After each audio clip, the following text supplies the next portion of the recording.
प्राण प्रतिष्ठा को लेकर हर कोई बेताब है। राममय माहौल में सागर के कलाकारों के 31 चित्रों में पूरी रामायण को पिरोया गया है। इस ग्रुप के संचालक असरार अहमद कहते हैं कि श्री राम हिंदू के ही नहीं बल्कि पूरे भारत के, पूरे विश्व के आदर्श पुरुष हैं। असरार अहमद और उनकी टीम से खास बातचीत की बंसल न्यूज संवाददाता मनीष तिवारी ने। कैसे मन में आया कि ये राम जी की जो गाथा है इसको चित्रकारी में उकेरा जाए?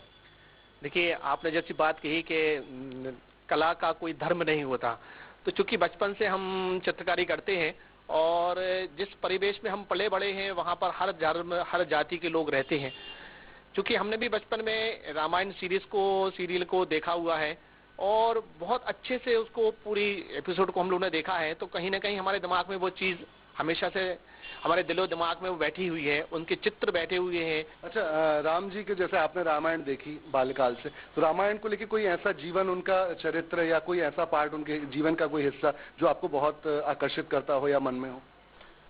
सबसे अच्छी बात सब्र की बात होती है कि उनमें एक पेशेंस था, उनमें एक भाव था जो हम लोगों ने उसमें देखा कि 14 साल उन्होंने वनवास किया, मगर उनके अंदर वो एक शांत स्वभाव जो चीज थी वो हमने उस बात में देखी। और कोशिश हम लोग यही करते हैं अपने चित्र में बनाने की कि उनमें वो एक सौम्यता, एक शांत एक भाव उनमें दिखे।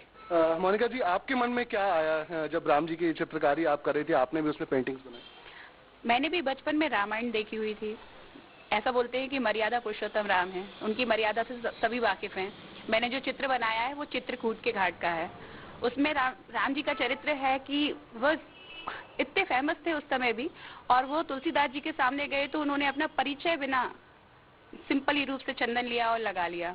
तो उनकी वो वहाँ पे कितने सिंपल सरल थे उसका वर्णन किया गया है। आपका क्या नाम? अंजू मिश्रा। अंजू जी, आप किस तरह से देखती हैं रामचंद्र जी? जी, मैंने जो चित्र बनाया है वो जब सीता माता को रावण लेके चला जाता है और उसकी खोज में दर दर भटकते हुए वो सुग्रीव के पास पहुंचते हैं सहायता के लिए, तो वो कहते हैं भगवान श्री राम करुणामयी हैं, और जो उनके अंदर एक भाव छिपा हुआ था कि दर्द था उनके ऊपर, वो उस सुग्रीव के दर्द को समझ सके कि मतलब वो भी उसी दौर से गुजर रहे हैं जिससे श्री रामचंद्र जी गुजर रहे थे, और करुणा निधान है, वो सबकी बात वैसे ही समझ जाते बिना कहे। तो उन्होंने उनकी सहायता की। चूंकि बाली बहुत बलवान था और आदि शक्ति वो किसी की भी ले सकता था, तो उन्होंने इसलिए कि नहीं, मैं तुम्हारे साथ हूँ। जी हाँ, कि मैं तुम्हारे साथ हूँ, मतलब भगवान श्री राम सबके साथ हैं। और अगर हम एक्चुअली माने तो इसमें धर्म नहीं आता है, सब मान सकते हैं श्री रामचंद्र जी को। कैमरा पर्सन राज के साथ मनीष तिवारी, बंसल न्यूज, सागर। देश दुनिया के श्रद्धालु भगवान राम के बाल स्वरूप